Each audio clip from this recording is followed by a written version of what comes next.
तू घटाए से किसी के न घटा है न घटे, जब बढ़ाए तुझे अल्लाह ताला तेरा, मिट गए मिटते हैं मिट जाएंगे आदा तेरे, न मिटा है न मिटेगा कभी चर्चा तेरा। हुजूर पाक सल्लल्लाहु ताला अलैहि वसल्लम की कोई चीज तुम तारीख से नहीं मिटा सकोगे। बहरहाल रिज्क में बरकत और वसाअत के बेशुमार मौजज़ात हैं। एक बार तो कमाल की बात है, मकाम ज़ोरा पर हुजूर पाक सल्लल्लाहु ताला अलैहि वसल्लम तशरीफ फरमाए। यहाँ सहाबा कहते हैं हमारे पास पानी फिर खत्म हो गया, पानी कुछ भी नहीं था, ना कुआं करीब में था, कुआं था तो कुल्ली फरमाई, कुएं का पानी बाहर आया। हजरत मूसा अलैहिस्सलाम का मौजज़ा याद होगा आपको, आपने लकड़ी से पत्थर पर मारा एक मर्तबा, 12 चश्मे बाहर निकले। कुरान पाक में है, कुरान ने फरमाया फनफजरत मिन हुस्नता अशरत आइना, 12 चश्मे पानी के निकले थे। और इसलिए कि उनकी उम्मत में 12 कबीले थे, 12 कबीलों के लिए 12 चश्मे निकल गए। किस चीज से मूसा अलैहिस्सलाम ने मारा? अपने असा से। किस पे मारा? पत्थर पे। पत्थर से 12 चश्मे निकले। मुस्तफ़ा करीम सल्लल्लाहु ताला अलैहि वसल्लम सफर में, सहाबा तशरीफ लाए, शिकायत की पानी की। अल्लाह अल्लाह, मैं यहाँ पर अकीदे पर कुर्बान जाऊं सहाबा के, उनसे क्यों नहीं कहते पानी बरसाना पानी देना अल्लाह का काम है। वो सहाबा हुजूर के पास बार बार क्यों आ जाते थे? खाना नहीं है तो हुजूर के पास, पानी नहीं है तो हुजूर के पास, बीमारी है तो हुजूर के पास। इसलिए कि उन्हीं सहाबा का अकीदा बरेली के इमाम ने लिया है, जिनका कहना था शाफियो नाफी हो तुम, वाफियो काफी हो तुम, दर्द को कर दो दवा, तुम पे करोड़ों दुरूद, आंख अता कीजिए उसमें जिया दीजिए, जलवा करीब आ गया तुम पे करोड़ों दुरूद। वो मांगने के लिए आते थे मेरे आका सल्लल्लाहु अलैहि वसल्लम की बारगाह में, और जिन्होंने कहा रसूलुल्लाह से मांगना हराम है, माअज़ल्लाह रब्बिल आलमीन, उनको अल्लाह ताला ने ऐसों का मोहताज बनाया, दर दर की ठोकरें खाते हुए आज भी जलील व खार है। इसीलिए मेरे इमाम ने कहा है, जो तेरे दर से यार फिरते हैं, दर बदर यूं ही खार फिरते हैं, दर बदर यूं ही खार फिरते हैं। हमें फख्र है इस बात पर, हम मोहताज हैं तो मदीने के ताजदार के रसूल करीम सल्लल्लाहु ताला अलैहि वसल्लम से मांगेंगे। इसलिए मांगते हैं कि रब है मोती ये है कासिम, रिस्क उसका है खिलाते ये हैं, रिस्क उसका है खिलाते ये हैं। हम खालिक समझकर, हम रसूलुल्लाह को राज़िक समझकर नहीं जा रहे हैं, बल्कि वो रज़्ज़ाक़े हकीकी के नायब हैं। इसीलिए आला हज़रत फाज़िल बरेलवी ने फरमाया है कि रब है मोती ये है कासिम, रिस्क उसका है खिलाते ये हैं। बखुदा खुदा का यही है दर, नहीं और कोई मफर मखर, जो वहां से हो यहीं आके हो, जो यहां नहीं तो वहां नहीं। यह आला हज़रत ने फरमाया। बहरहाल रसूल करीम सल्लल्लाहु ताला अलैहि वसल्लम के पास अब सहाबा आए पानी की शिकायत लेकर के। पानी यहाँ पर भी नहीं है। हुजूर पाक सल्लल्लाहु अलैहि वसल्लम ने फरमाया कुआं भी करीब नहीं, तालाब भी करीब नहीं, पत्थर भी करीब नहीं। एक सहाबी से कहा कि बर्तन कुछ है तुम्हारे पास? कहा एक बर्तन में इतना पानी है कि या तो पी सकता हूं या तो वजू कर सकता हूं। हुजूर पाक सल्लल्लाहु अलैहि वसल्लम ने फरमाया वही ले आओ। बर्तन को करीब रखा और अपना दस्ते मुबारक उसमें रखा। सहाबा फरमाते हैं हर उंगली पाक से पानी के चश्मे जारी थे, जैसे फव्वारे निकलते हैं, फाउंटेन जिस तरह होते हैं। हुजूर पाक सल्लल्लाहु ताला अलैहि वसल्लम की उंगलियों से चश्मे निकलने लगे। फिर इमाम अहले सुन्नत फाजिल बरेलवी फरमाते हैं उंगलियां हैं फैज पर, टूटे हैं प्यासे झूम कर, उंगलियां हैं फैज पर, टूटे हैं प्यासे झूम कर, नदियां पंजाब रहमत की हैं जारी। वाह वाह, पंजाब रहमत की। पंजाब रहमत का मतलब पंजाब जो हमारा है इसको इसलिए पंजाब कहते हैं, 5 नदियां हैं वहां पर। मेरे आका सल्लल्लाहु ताला अलैहि वसल्लम के सिर्फ दस्ते मुकद्दसा में रहमत के पंजाब थे। 5 उंगलियों से 5 चश्मे निकले। और उस वक्त सहाबा फरमाते हैं हम तकरीबन 300 लोगों ने उससे वजू भी किया, पानी भी पिया, जानवरों को भी पिलाया। किस पानी से? उंगलियों से निकले हुए पानी। दुनिया में बहुत सारे फॉल्स देखे हैं जो पत्थरों से ही निकलते हैं, नहीं देखे आपने? पहाड़ों से पानी का निकलना आम सी बात है, लेकिन नूरे मुस्तफा मोहम्मद अरबी सल्लल्लाहु अलैहि वसल्लम का मौजज़ा तो ये है दुनिया ने आज तक न सुना होगा न देखा होगा। पत्थरों से निकलने वाला पानी तो देखा है, उंगलियों से निकलने वाला पानी सिर्फ ताजदार मदीना के यहाँ है। ये मेरे आका सल्लल्लाहु अलैहि वसल्लम का मौजज़ा, कमाल का मौजज़ा था। ये खाने पीने के मामलात में एक दो नहीं, बहुत से मौजज़ात हैं। फिर आगे बढ़ो, जंगे खंदक के मौके पर खंदक खोदी जा रही थी। वाकया ऐसा था, मेरे इन 12 रोज़ा उन्वानात में एक उन्वान है इंशाअल्लाह, हुजूर सल्लल्लाहु ताला अलैहि वसल्लम के सारे गज़वात, हुजूर की जंगी हिकमतें क्या थीं, इंशाअल्लाह उल अज़ीज़ उसमें अर्ज़ करूँगा। खंदक एक जंग हुई है, उसका नाम ही ग़ज़वा खंदक इसलिए कि मदीने के अतराफ में एक बहुत बड़ी खंदक खोदी गई थी, एक खाई खोदी गई थी। वजह यह थी कि दुश्मन पूरी की पूरी फौज लेकर मदीने में दाखिल ना हो, इसलिए कि जब दुश्मन फौज लेकर अपने शहर में आएंगे, शहर में तहस नहस करेंगे, बर्बादी करेंगे। बाहर ही निपट लिया जाए तो घर तो महफूज रहेंगे। जंग होगी, कुछ तो नुकसान होगा कि नहीं होगा। जैसे देखने इराक तबाह हो गया, शाम तबाह हो गया। यही जंग अगर अमेरिका में होती तो क्या वो बचा होता? जहां जंग होती वहां के घर उजड़ जाते। मदीना तैयबा से बाहर जंग के लिए खंदक खोदी गई। अब ये खंदक खोदने में काफी दिन लग गए। सहाबा उस जमाने में भूखे प्यासे फाका कशी में खंदक खोदते रहे। ऐसे नहीं कि सिर्फ सहाबा ने खोदा, अल्लाह के नबी सल्लल्लाहु ताला अलैहि वसल्लम ने खुद भी अपने हाथ से खंदक खोदी है। एक बार सहाबा फरमाते हैं, बड़ा पत्थर आ गया, किसी से नहीं टूटता था, हिलता भी नहीं था। उस वक्त रसूल करीम सल्लल्लाहु अलैहि वसल्लम को उन्होंने खबर दी। अल्लाह के हबीब सल्लल्लाहु ताला अलैहि वसल्लम तशरीफ लाए। मेरे अजीजों, मेरे आका का एक मौजज़ा ये भी था, जितने सहाबा थे उनके पास जितनी ताकत थी, सबसे ज्यादा ताकत मेरे मुस्तफ़ा के पास भी थी। हुजूर पाक सल्लल्लाहु ताला अलैहि वसल्लम ने अपने जमाने के नामवर पहलवान अबू दुजाना या कुछ और नाम है मैं भूल रहा हूं, हुजूर सल्लल्लाहु ताला अलैहि वसल्लम ने उसके साथ कुश्ती लड़ी, जिसको पूरे अरब ने कभी नहीं पछाड़ा था। 3 मरतबा हुजूर पाक ने उसको पीठ लगा दिया था। हुजूर अकरम सल्लल्लाहु ताला अलैहि वसल्लम अपने हाथ में कुदाल लेकर के उस पत्थर को निकालने आए। एक उस पर मारी जरब, चिंगारी उछली और रोशनी आई। अल्लाह के हबीब सल्लल्लाहु अलैहि वसल्लम ने फरमाया अल्हम्दुलिल्लाह। दूसरी मारी, फिर कहा अल्हम्दुलिल्लाह। तीसरी मर्तबा वो पत्थर टूटकर टुकड़े हो गया, निकल गया। सहाबा ने पूछा कि हुजूर, हर आपने पत्थर पर जब भी कुदाल मारी चिंगारी निकली, आपने जुबान से कुछ कहा? कहा, जब पहली मर्तबा मैंने कुदाल मारी, मैंने देखा ईरान फतह हो चुका है। कुदाल यहां मदीने में मारी जा रही है और खबर ईरान के फतह होने की दी जा रही। दूसरी कुदाल मारी, हुजूर पाक सल्लल्लाहु ताला अलैहि वसल्लम ने फरमाया यमन फतह हो चुका है। बाज़ रिवायात में अलग अलग मुल्कों के नाम मुझे मिले। बहरैन के महल्लात को फतह होते हुए मैंने देखा। हुजूर अकरम सल्लल्लाहु ताला अलैहि वसल्लम ने 3 ज़रबों में उस पत्थर को ख़त्म कर दिया और उसी वक्त ईरान के, मुल्क रोम के और बहरैन के फतह होने की बशारतें दी। यहाँ तक एक हदीस में है कुस्तुनतुनिया, इस्तांबुल के फतह होने की खबर दी, जो हुजूर पाक सल्लल्लाहु ताला अलैहि वसल्लम के विसाल के 800 साल के बाद फतह हुआ और अल्हम्दुलिल्लाह इस्लाम के ज़ेरे नगी आया। जहां जहां की खबरें हुजूर ने दी थी, सब मुल्क फतह हुए। आज भी वो दायरा इस्लाम में है, आज भी मुसलमानों के ज़ेरे नगी हैं। अब यहाँ पर जो मौजज़ा हुआ, एक तो पत्थर का टूटना और गैबी खबरें देना, दूसरी बात हज़रत जाबिर रज़ियल्लाहु ताला अन्हु एक अजीज सहाबी थे। वो आते हैं अपनी बीवी से कहते हैं, मैं देख रहा हूँ अल्लाह के नबी सल्लल्लाहु अलैहि वसल्लम पेट पर पत्थर बांधे हुए। क्यों बांधा जाता था उस वक्त? इसलिए कि पेट अगर ढीला रहे, भूख की शिद्दत से बार बार ख्वाहिश खाने की होती रहे, उसको टाइट कर लिया जाए तो बार बार भूख न लगे। ये उस वक्त मामूल रहा होगा। अल्लाह के नबी सल्लल्लाहु अलैहि वसल्लम ने भी अपने पेट पर पत्थर बांधे। हज़रत जाबिर कहते मुझसे देखा नहीं जा रहा है, इस हालत में मेरे आका काम भी कर रहे हैं। जाबिर रज़ियल्लाहु ताला अन्हु का घर वहाँ से करीब था खंदक के। उनकी बीवी से उन्होंने कहा कुछ खाने को हो तो बना दो। उन्होंने कहा घर में थोड़ा सा आटा है, जौ का आटा है, उसकी चंद रोटियां बनेंगी, 4 या 5 रोटियां बनेंगी, और एक बकरी का बच्चा है 6 महीने का होगा, बस इतना है। कितने लोग खा सकते हैं आप ही देखें।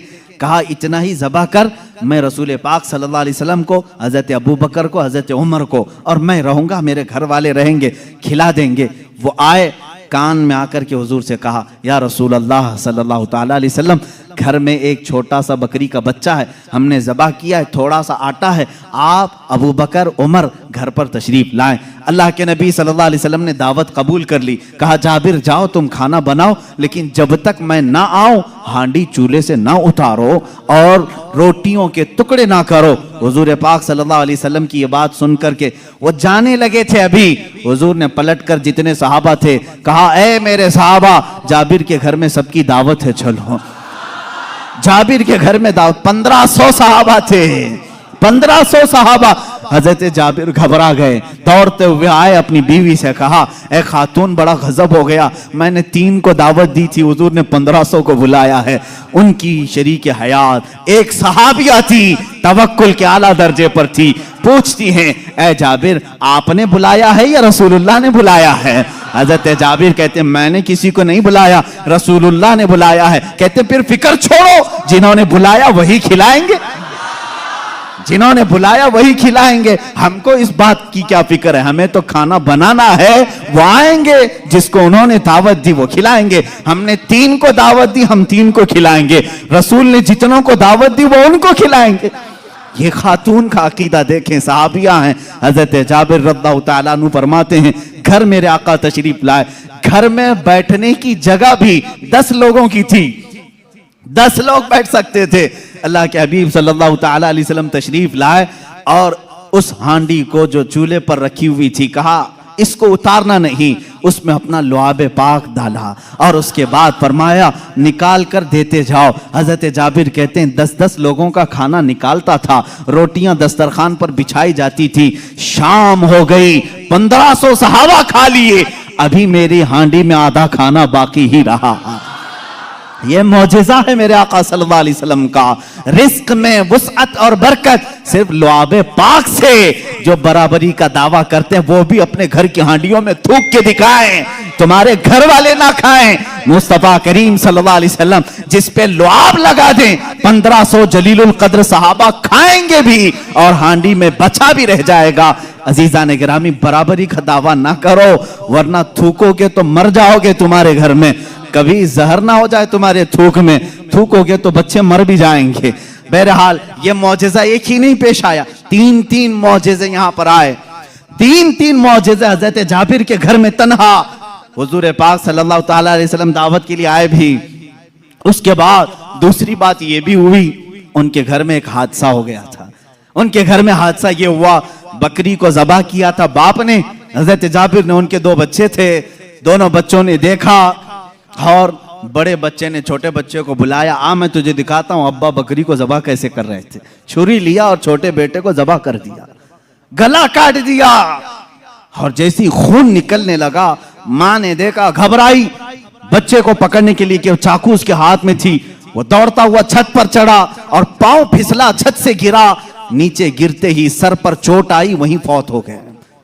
एक साथ 2 बच्चों का इंतकाल, किस वक्त? जिस वक्त हुजूर की दावत घर में हो रही।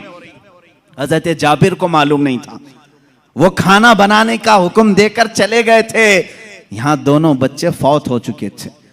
लेकिन उस वफाशियार खातून के जज्बे को हजारों सलाह, दोनों बच्चों की लाशों को उठाई, घर के एक कोने में लेकर आई और उन पर चादर डाल दिया। कहा आज मैं न रोऊंगी न चीखूंगी, इसलिए कि मेरे घर रसूल खुदा तशरीफ ला रहे हैं, मैं अपने गम को उस दावत पर भारी होने नहीं दूंगी। मेरे अजीज, किसी माँ का कलेजा अगर बर्दाश्त कर सकता है अपने बेटे की मौत का गम, तो मुझे बताओ दुनिया की कोई ऐसी औरत।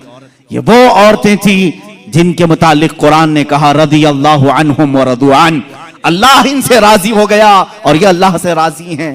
ये खातून चादर ओढ़ा करके दोनों बच्चों की लाश पर रखी हुई हैं। मेरे आका सल्लल्लाहु अलैहि वसल्लम जिस वक्त घर में आए, खाने के लिए दस्तरखान पर जब बैठे, आपने लुक़मे उठाए, उसके बाद हजरत जाबिर से कहा, जाबिर तुम्हारे बच्चे नहीं दिखते, कहाँ हैं? वो बीमार थे। बीवी से आकर के कहा, खातून कहाँ हैं बच्चे? खातून ने कहा वो सो रहे हैं, वो सो रहे हैं, आप जाएं। हुजूर पाक सल्लल्लाहु अलैहि वसल्लम के साथ बैठे हैं, वो आए, कहा हुजूर वो आराम कर रहे हैं, सो रहे हैं। हुजूर पाक सल्लल्लाहु अलैहि वसल्लम ने फरमाया जाओ उनको ढूंढ लाओ। दोबारा आए, खातून से कहा कि बच्चे कहाँ हैं? कहा आपको मालूम था वो बीमार थे। कहाँ वो बीमार थे? कहा अब वो बहुत अच्छी नींद में सोए हुए हैं, नहीं उठेंगे। खातून ये कह रही हैं, अपने शोहर को तक जाहिर नहीं किया। हजरत जाबिर दोबारा तीसरी बार मेरे आका सल्लल्लाहु अलैहि वसल्लम ने फरमाया, जाबिर मुझे अल्लाह का हुक्म है कि मैं तेरे बेटों के साथ खाऊं।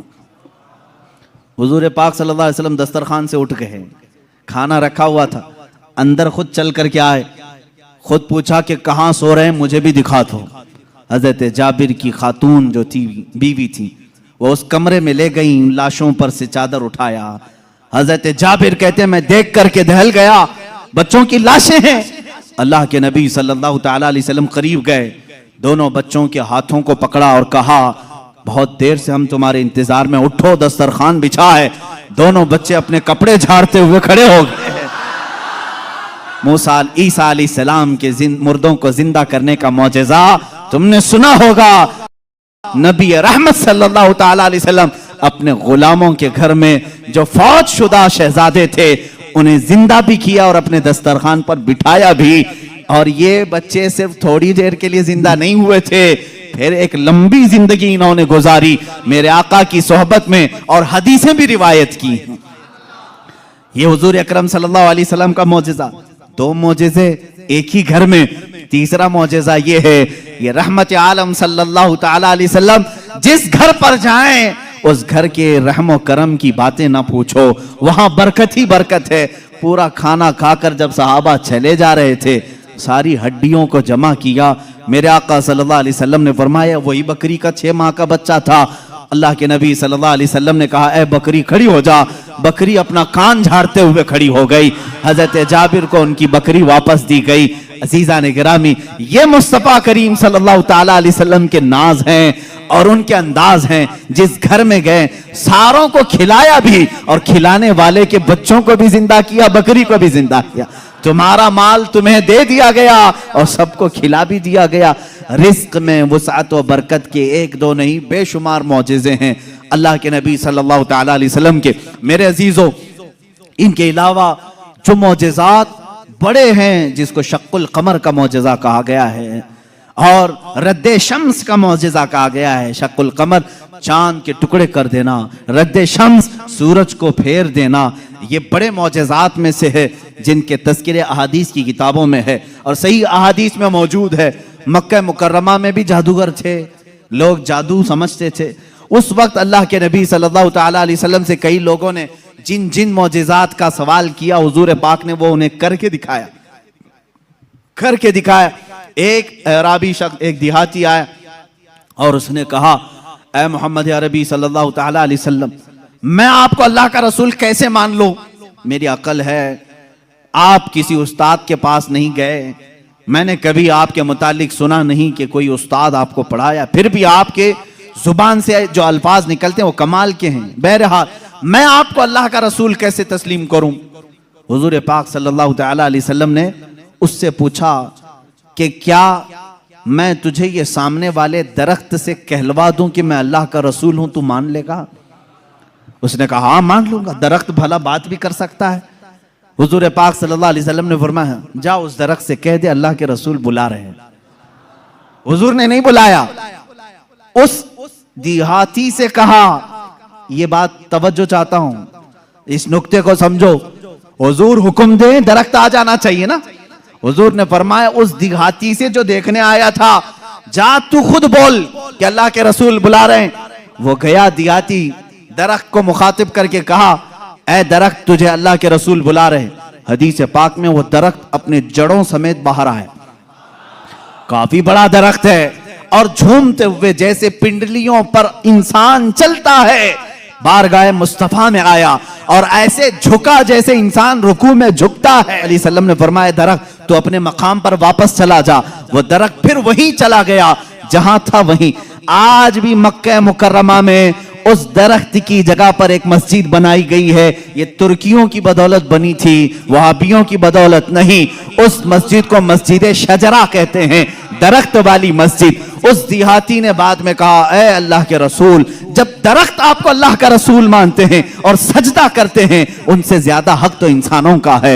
मैं सजदा करूं आपको, मैं अल्लाह का रसूल मानूं। अल्लाह के नबी ने फरमाया, अल्लाह ने अपने अलावा किसी और के लिए सजदा हलाल नहीं किया, सजदा सिर्फ अल्लाह का होगा। हाँ, उसने कलमा तैयबा पढ़ा और ईमान लाया। मैं यहां बताना चाहता हूं, मौजज़ा वो है रसूल जो कह दे वो हो जाए, लेकिन यहां तो रसूल ने दरख्त को नहीं कहा, इस देहाती ने जाकर कहा। वो भी अभी ईमान नहीं लाया था, ईमान लाने से पहले जाकर कहा, ऐ दरख्त तुझे रसूल बुला रहे हैं। पता चला रसूल का गुलाम जो होता है, रसूल से जिसकी निस्बत हो जाए, जिसका कनेक्शन मजबूत हो जाए, वो भी अगर मखलूकात को हुक्म दे दे तो उसके हुक्म की वो पाबंदी करते नजर आते हैं। इन मौजज़ात को उन्होंने देखा, दरख्त का निकल करके आना, हिरन का बात करना हुजूर से, ऊंट का बात करना, भेड़िए का गुफ्तगू करना, ये मक्का वालों ने सुना भी है। फसी अरबी जुबान में एक भेड़िया गुफ्तगू कर रहा था मक्का में।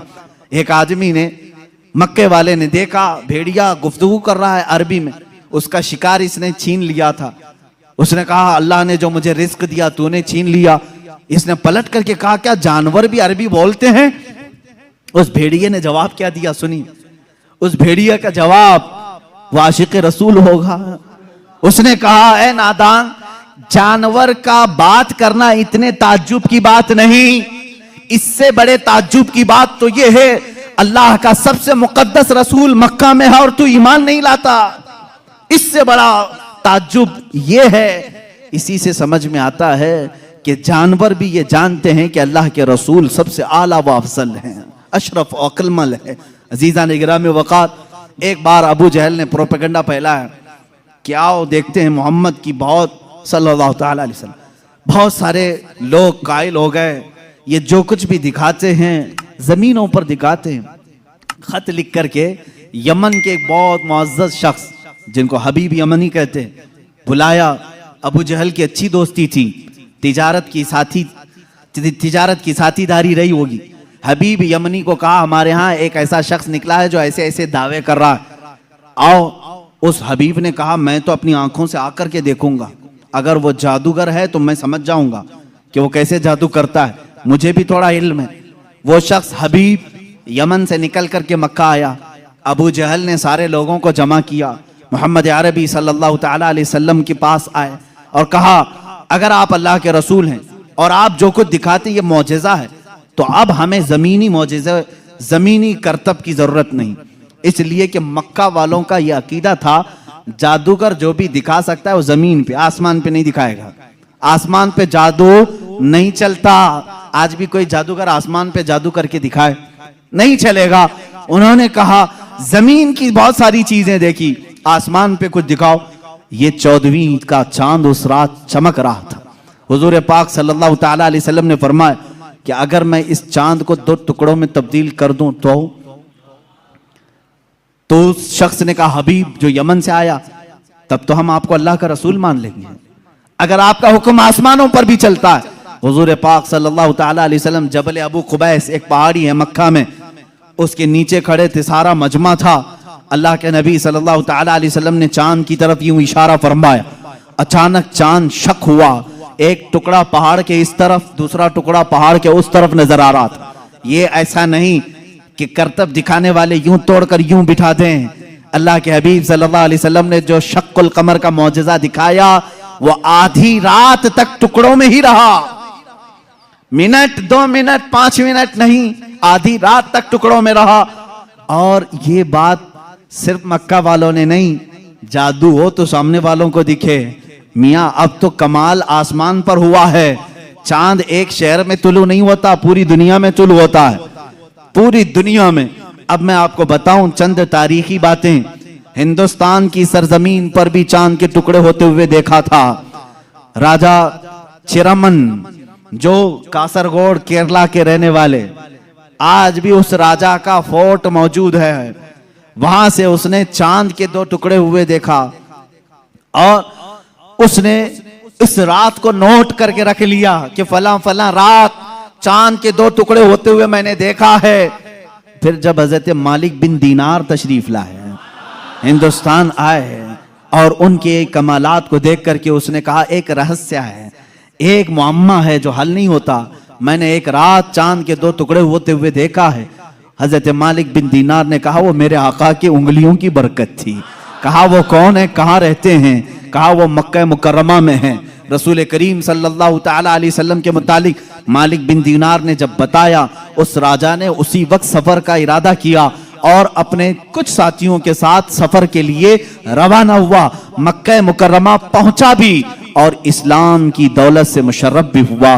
जहां तक ये तारीख मिलती है, वापसी में दरमियानी रास्ते में उसका इंतकाल हुआ और मस्कत सलाला के करीब गालिबन जो ओमान में एक शहर है, वहां पर तदफीन भी अमल में आई। आज भी मज़ार मुबारक है। ये तारीख की वो सच्चाइयां मैं आपको बता रहा हूं। सिर्फ मक्का के काफिरों ने मौजज़े शक्कुल कमर नहीं देखा, हिंदुस्तान को भी फख्र है इस बात पर कि हमारे दरमियान से भी, अगरचे वो कुफरिस्तान में रहने वाला राजा, लेकिन बाद में इस्लाम में आकर के उसने हम सब का कफारा अदा किया है। मौजज़े शक्कुल कमर को देखा भी और इनकार नहीं किया।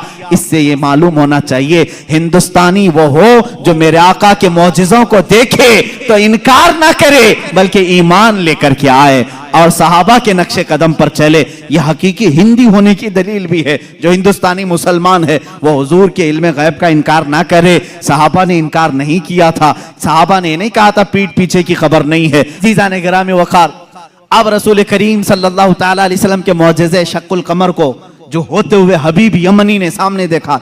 अच्छा, और एक दूसरी तारीख, चीन में, चाइना में आज भी एक जगह है, एक मस्जिद है जहां पर इबारत तहरीर लिखी हुई है। हमारे पास उसकी एक तस्वीर लाई थी और जिन लोगों ने वहां विजिट किया है उन्होंने भी बताया कि वहां पर तारीख लिखी हुई है चाइना में कि आज की वो रात है कि यहाँ के इलाके वालों ने आसमान पर चांद के 2 टुकड़े होते हुए देखा है।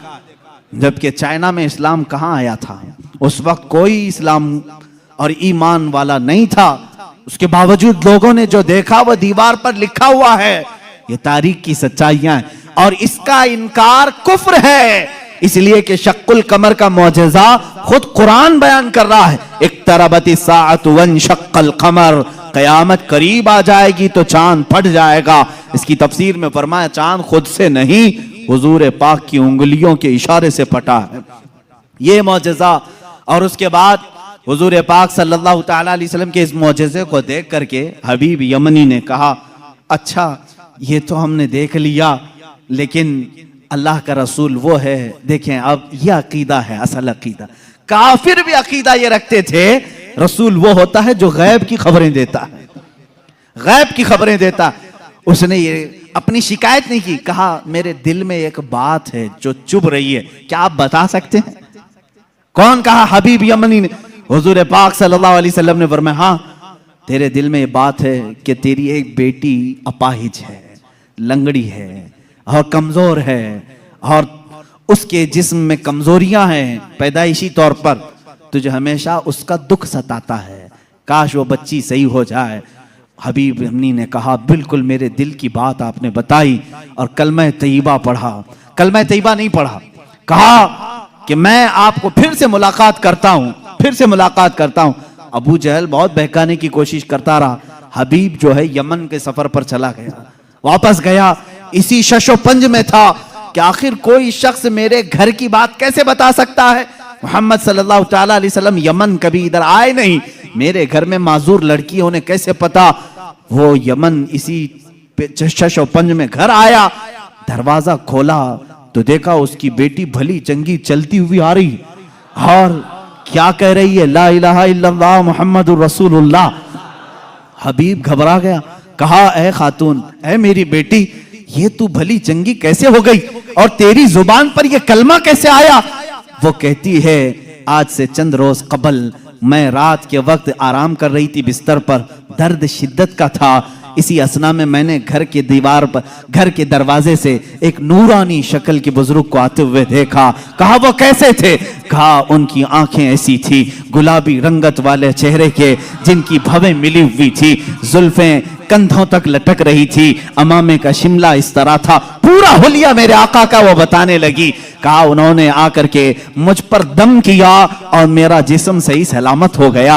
और उन्होंने कहा, ए बच्ची तू ये कलमा क्यों नहीं पढ़ती, अनकरीब तेरा बाप भी पढ़ेगा। मैंने कलमा पढ़ लिया। वो कहता है, हबीब यमनी, ए खातून तू मुझसे पहले पहुंच गई, अब मैं घर में नहीं वापस मक्का जाता हूं। वापस आया और दारे इस्लाम में दाखिल हुआ। अबू जहल को कोसने लगा और कहा, ए जालिम, तूने जादूगर कह करके बुलाया था, मोहम्मद के मुतालिक क्या क्या प्रोपेगेंडा फैलाया था। और अबू जहल से कहा, बात तो अच्छी ही है तेरी, तूने जादू दिखाने के लिए बुलाया था, लेकिन मैं तो ईमान का सरिश्तकार हो गया, मैं ईमान के पैखर में ढल गया। अल्लाह का एहसान है मेरे अजीजों, ये मेरे आका सल्लल्लाहु तआला अलैहि वसल्लम का एक मौजिजा दिखाने के लिए लोगों ने कहा 3-3 मौजिजे उस वक्त दिखाए, चांद के टुकड़े भी किए, उसकी बेटी के घर में उसको सेहत भी दिया और फिर उसको ईमान की दौलत से भी नवाजा। अजीजा ने गिरामी, हुजूर अकरम सल्लल्लाहु तआला अलैहि वसल्लम के जो कमालात और मौजिज़ात इल्मे गैब से मुताल्लिक हैं, वो तो एक अलग टॉपिक है। मेरे आका क्या क्या जानते थे, क्या क्या नहीं जानते थे, ये हम सबको कहना ही नहीं चाहिए। पहली बात, तुम होते कौन हो हुजूर का इल्म नापने वाले? तुम ये कहोगे हुजूर को ये नहीं मालूम था, ये नहीं मालूम था, ये नहीं मालूम था। तुझे क्या क्या मालूम है?